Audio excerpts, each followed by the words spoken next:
Hello అండి. Welcome back to our channel. అందరూ ఎలా ఉన్నారండి? మేమైతే చాలా బాగున్నాం. మీరు కూడా ఇప్పుడు బాగుండాలనే మనస్ఫూర్తిగా కోరుకుంటున్నానండి. సో, ముందుగా మన ఛానల్ ఎవరైతే ఫస్ట్ టైం ఇప్పుడే చూస్తున్నారో తప్పకుండా సబ్స్క్రైబ్ చేసుకోండి. వీడియో నచ్చితే లైక్ చేయండి.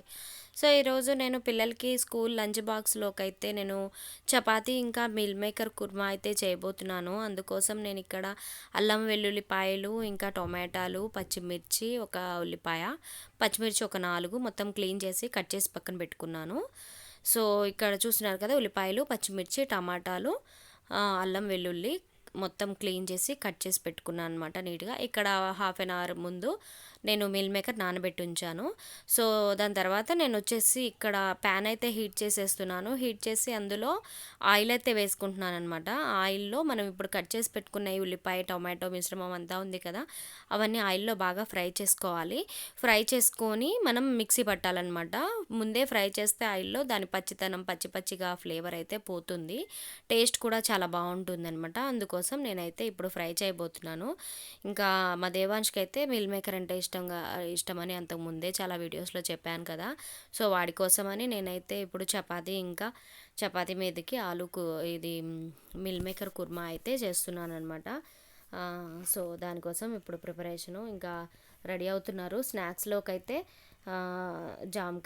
జామకాయలైతే పెట్టేస్తున్నాననమాట. ఏదో ఒక ఫ్రూట్ ఉంటే ఫ్రూటు, ఇంకా ఫ్రూట్ లేనప్పుడు వేరే టిఫిన్స్ ఏవైనా పెడుతూ ఉంటాననమాట స్కూల్ స్నాక్స్ కోసం.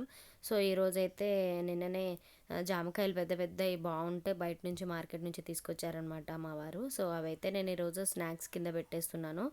అందుకని వాళ్ళు రైస్ కంటే ఎక్కువ చపాతీ, పూరి ఇలాంటివి అయితే లంచ్‌లోకి ప్రిఫర్ చేస్తున్నారు. సో, అందుకని నేను చపాతీ అయితే చేస్తున్నాను. సో, ఇప్పుడు ఆయిల్ అయితే వేడైంది కదా! అందులో ఇప్పుడు మనం కట్ చేసి పెట్టుకున్న టమాటా, ఉల్లిపాయ, పచ్చిమిరపకాయలైతే నేను వేసేసాను. ఇవి బాగా ఫ్రై అవ్వాలనమాట. ఒకసారి బాగా కలిపేసుకున్నాక మనం బాగా మెత్తగా ఉడికేదాకా దీన్నైతే ఉడకబెట్టుకోవాలి. ఆయిల్‌లోనే ఫ్రై అనమాట. నేను 2 టొమాటాలు తీసుకున్నాను. ఒక పెద్ద పెద్ద సైజ్ ఉల్లిపాయ, ఇంకా ఒక 4 పచ్చిమిరపకాయలు కూడా తీసుకున్నాననమాట. బాగా ఫ్రై అయితే మనకు ఫ్లేవర్ అంతా పోతుంది. పచ్చి ఫ్లేవర్. సో, అందుకని నేను ముందైతే ఇలా ఫ్రై చేసుకున్నాను. టేస్ట్ అయితే చాలా బావుంటుంది. అంతకుముందు కూడా నేను చాలా సార్లు ఇలాగే ఈ టైప్‌లోనే చేశాననమాట. ఎవరైనా చేయని వాళ్ళు ఎప్పుడైనా చేసుకోని వాళ్ళు ఉంటే ఈ టైప్‌లో ఒకసారి చేసుకొని చూడండి. టేస్ట్ అయితే చాలా బావుంటుంది. చపాతీ, రోటీస్ వీటికైతే చాలా టేస్ట్ ఉంటుంది. రైస్‌లో కూడా తినొచ్చు. కానీ చపాతీ, పూరి వీటిలోకైతే రోటీస్‌లోకైతే చాలా చాలా బాగుంటుందనమాట. సో, మంచిగా ఫ్రై అయితే చాలా బావుంటుంది. మిక్సీ పట్టడానికి కూడా బావుంటుందనమాట. ఫాస్ట్‌గా కూడా అయిపోతుంది. సో, ఇంకా పిల్లలకైతే ఇక స్కూలు ఎగ్జామ్స్ నడుస్తున్నాయి. స్కూల్ ఎగ్జామ్స్ అయిపోయాక వీళ్ళకి సంక్రాంతి హాలిడేస్ ఇస్తారనుకుంటా చూడాలి. ఇంకా పండగకి వెళ్ళాలా, అమ్మ వాళ్ళ ఇంటికెళ్ళాలా ఏంటా అనేదైతే ఆలోచిస్తున్నాను అనమాట. సో, ఇక్కడ ఇది బాగా ఉడుకుతుంది కదా! మూత పెట్టేసి ఉడకబెట్టాను. సో, మూత పెట్టి ఉడకబెట్టాక ఇప్పుడైతే చూద్దాము ఎలా అయిందో, ఫ్రై అయిందో లేదో అనేది చూద్దాము. చూడండి బాగా ఫ్రై అయింది ఇక్కడ. ఒకసారి అయితే దీన్ని బాగా కలిపేద్దాం. చూడండి ఆయిల్‌లో మంచిగా ఫ్రై అవుతుంది. స్మెల్ కూడా చాలా బా వస్తుంది. పచ్చి వాసన అయితే పోయింది. ఇంకా ఆయిల్‌లో ఫ్రై అవుతుంది కదా! బాగా ఫ్రై అయిపోయిన స్మెల్ కూడా చాలా బాగా తెలుస్తుందనమాట. చూడ్డానికి కూడా భలే కలర్‌ఫుల్‌గా అయితే కనిపిస్తుంది. సో, ఇంకా మనం దీన్ని ఒకసారి కలుపుకొని ఇంకొంచెం సేపు ఉంచేసి స్టవ్ అయితే ఆఫ్ చేసుకోవచ్చు. సో, ఇక్కడ ఒకసారి అయితే కలిపేసుకుంటున్నాను. బాగా ఫ్రై అయితే అయిపోయింది. టమాటాలు కూడా మెత్తగా అయితే అయిపోయినాయనమాట చాలా వరకు. సో, ఇంకొంచెం సేపు ఉంచేసి మనం స్టవ్ ఆఫ్ చేసుకోవచ్చు. ఇంకా ప్రవస్థికి అయితే మా పాపకి చపాతీల్లోకి ఇలాంటి కర్రీస్ చేసి పెడితే బాగా తింటది. కానీ విడిగా మీల్ మేకర్ అయితే అస్సలు తినదనమాట తను. సో, చూడాలి ఇందులో అయితే బాగానే తినేస్తుంది. ఇంకా వీళ్ళకేంటంటే లంచ్‌లోకి స్నాక్స్ టైప్‌లో మనం ఏంటంటే చపాతీ, రోటీస్ ఇలాంటివి పెడితేనే బాగా తినేస్తున్నారు. రైస్ పెడితే మాత్రం చాలా వరకు వెనక్కే తీసుకొచ్చేస్తారనమాట. మనం ఎప్పుడో మార్నింగ్ చేసి పెట్టింది వాళ్ళు ఆఫ్టర్‌నూన్ తినాలంటే కొంచెం చల్లగా ఉంటుంది కదా! తినలేరనమాట. సో, ఇక చపాతీలు ఇవంటే కర్రీ టేస్ట్ ఉంటుంది కాబట్టి కర్రీలోకి చపాతీలు, రోటీస్ ఇవి కొంచెం చల్లగా అయిపోయినా కూడా తినడానికైతే టేస్టీగా అనిపిస్తుంది కాబట్టి వాళ్ళు త్వరగా ఫినిష్ చేసేస్తున్నాము. మాకు ఇలాంటివే పెట్టమని అయితే అడుగుతున్నారనమాట. సో, స్కూల్‌కి. సో, అందుకని నేను కూడా ఎక్కువ ఇవే చపాతీలు, రోటీలు, పూరీలు ఇలాంటివే పెట్టడానికైతే ట్రై చేస్తున్నాను.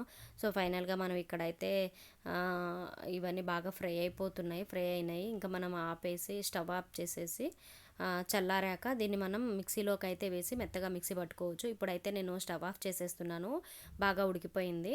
సో ఇంకా ఇక్కడైతే నేను చల్లగా అయిపోయింది కదా, చూసారు కదా బాగా కూల్ అయిపోయింది. వేడి మొత్తం తగ్గిపోయినాక నేనైతే మిక్సీ జార్లో తీసేసుకుంటున్నాను. ఇప్పుడు మిక్సీ జార్లో తీసుకొని ఇప్పుడు ఆల్రెడీ అల్లం వెల్లుల్లి కూడా క్లీన్ చేసి పెట్టుకున్నాను కదా, అది కూడా నేను మిక్సీ జార్లో వేసేసాను అనమాట. వేసేసి ఇప్పుడు ఇవి మనం ఫ్రై చేసుకొని చల్లార్చుకున్నాం కదా, టమాటా ఉల్లిపాయ పచ్చిమిర్చి మిశ్రమం కూడా నేను ఇందులో వేసేసి మెత్తగా మిక్సీ పట్టుకుంటాను. మిక్సీ పట్టుకున్న తర్వాత దీని ప్రాసెస్ అయితే చూపిస్తాను అనమాట, ఎలా చేస్తాననేది కుర్మా. సో ఇక్కడ నేనైతే అదే ప్యాన్ మళ్ళీ తీసుకున్నాను. అదే ప్యాన్ తీసుకొని ఆయిల్ వేడి చేసుకున్నాను అనమాట. వేడి చేసుకొని అందులో నేను కొద్దిగా మెంతులు, ఇంకా దాల్చిన చెక్క, కొద్దిగా లవంగాలు ఒక 2, కొంచెం తక్కువే, మరీ ఎక్కువేం తీసుకోవట్లేదు పిల్లల కోసం కాబట్టి అంత మసాలాలు ఏమీ అవసరం లేదు అన్నట్టుగా నేను కొంచెం తక్కువే వాడుతున్నాను. సో ఇప్పుడు ఇవి వేసుకున్నాక నేను ఇందులో జీలకర్ర, ఆవాలు కూడా యాడ్ చేసుకుంటున్నాను. జీలకర్ర ఇంకా ఆవాలు కూడా వేసేసుకుంటున్నాను. ఒక 2 యాలకులు కూడా వేస్తానన్నమాట. సో ఇవి కూడా కొంచెం ఆయిల్లో చిటపటలాడాక ఫ్రై అయినాక మనం మిక్సీ పెట్టుకున్నాం కదా మిశ్రమం, టమాటా ఉల్లిపాయలు, అవి కూడా నేను యాడ్ చేసేస్తాను ఇప్పుడు. యాడ్ చేసేసి బాగా ఫ్రై అవనిస్తానమాట. సో ఇలా ఈ టైప్ ఆఫ్ కర్రీస్ కూడా మనకు కొంచెం ముందే ప్రిపరేషన్లో పెట్టుకుంటే మనం ఏంటంటే ముందే ప్రిపేర్ చేసుకొని రెడీ చేసి పెట్టుకుంటే మనకు కొంచెం త్వరగా కూడా అయిపోతుంది. ఈ కర్రీస్ ఇలాంటి కుర్మాస్ అనమాట చాలా ఫాస్ట్గా అయితే అయిపోతాయి అనమాట. మామూలు కర్రీస్ కంటే అవి ముక్కలు కట్ చేసి కూరగాయలు వెజిటేబుల్స్ కట్ చేసి అవి ఉడికేదాకా వెయిట్ చేసే కంటే ఇలాంటి కర్రీస్ అయితే చాలా ఫాస్ట్గా అయిపోతూ ఉంటుంది. సో ఇప్పుడు అవి తాలింపు చిటపట్లాడాక నేనైతే ఇక్కడ మిక్సీ పట్టుకునే మిశ్రమం కూడా వేసేసి కొద్దిగా ఆ జార్లోనే కొంచెం నీళ్లు పోసి ఇది బాగా ఫ్రై ఉడికేదాకా నేను కొంచెం వాటర్ అయితే వేసి ఉడకబెట్టేశాను. వాటర్ వేసి ఉడకబెట్టాక ఇప్పుడు ఇందులో నేనైతే పసుపు, కారం, ఉప్పు కూడా వేసుకుంటున్నాను. నా గ్రేవీకి ఎంత సరిపోతుందో అంత. నేనైతే ముందే మిల్ మేకర్ని అయితే నానబెట్టి పక్కన పెట్టేశాను. 1/2 అవర్ నానబెడితే చాలు. చల్ల నీళ్ళలో వేసుకున్నానండి నేను, వేడి నీళ్ళు అవసరం లేదు. వేడి నీళ్ళలో నానబెడితే ఏంటంటే అవి బాగా మెత్తగా అయిపోయి ఉడికేటప్పుడు పగిలిపోతూ ఉంటాయి అన్నమాట. సో అందుకని నేనైతే చలి నీళ్ళలో ఒక 1/2 అవర్ ముందే నానబెట్టేసి ఉంచేసాను. అప్పుడు మనకు చాలా మంచిగా మెత్తగా అయిపోతుంది, ఇంకా క్విక్గా కూడా మనకు కర్రీలో ఉడికిపోతుంది అనమాట. సో అందుకని నేనైతే 1/2 అవర్ ముందు చల్ల నీళ్ళలోనే నానబెట్టి ఉంచేసాను. ఇక్కడ మసాలాలు ఈ పసుపు, కారం, ఉప్పు కూడా వేసుకొని బాగా ఉడకబెట్టేస్తున్నాను అనమాట. ఇప్పుడు ఈ ఉడికిన దాంట్లో మనం నానబెట్టి తీసిన వాటర్ మొత్తం పిండేసి బయటికి తీసిన మిల్ మేకర్ కూడా నేను ఇక్కడ యాడ్ చేసేసుకుంటున్నాను. ఇప్పుడు ఈ మిల్ మేకర్ వేసాక మనం జస్ట్ కొద్దిసేపు ఉడకనిచ్చేసి ఒక 5 మినిట్స్ అలా ఉడకబెట్టేసి అందులో కొద్దిగా గరం మసాలా ఇంకా కొత్తిమీర అయితే వేసి మనం దించేయచ్చు అనమాట. చాలా ఫాస్ట్గా ఈజీగా వంట రాని వాళ్ళు కూడా ఈజీగా చేసుకోగలుగుతారనమాట ఈ టైప్లో అయితే. సో అన్నీ వేసేసి బాగా కలిపేసి నేనైతే మూత పెట్టి కొద్దిసేపు ఉడకబెట్టేశాను. ఉడికినాక ఇక్కడ వచ్చేసి నేను కొద్దిగా కొత్తిమీర ఇంకా కొద్దిగా గరం మసాలా కూడా వేసేసుకుంటున్నాను. సో ఈ రకంగా నా మిల్ మేకర్ కుర్మా అయితే అయిపోయిందనమాట. సో ఇదండి ఈరోజు వీడియో. నేనైతే చపాతీలోకి మిల్ మేకర్ కుర్మా అయితే చేశాను ఈరోజు. సో ఇది ఈరోజు వీడియో అండి. వీడియో అయితే నచ్చితే తప్పకుండా లైక్, షేర్, సబ్స్క్రైబ్ అయితే చేసుకోండి. మరిన్ని మంచి వీడియోస్ కోసం చూస్తూనే ఉండండి మన ఛానల్ని బిందూస్ వరల్డ్. మరొక మంచి వీడియోతో మళ్ళీ కలుస్తాను. అంతవరకు బాయ్ అండి.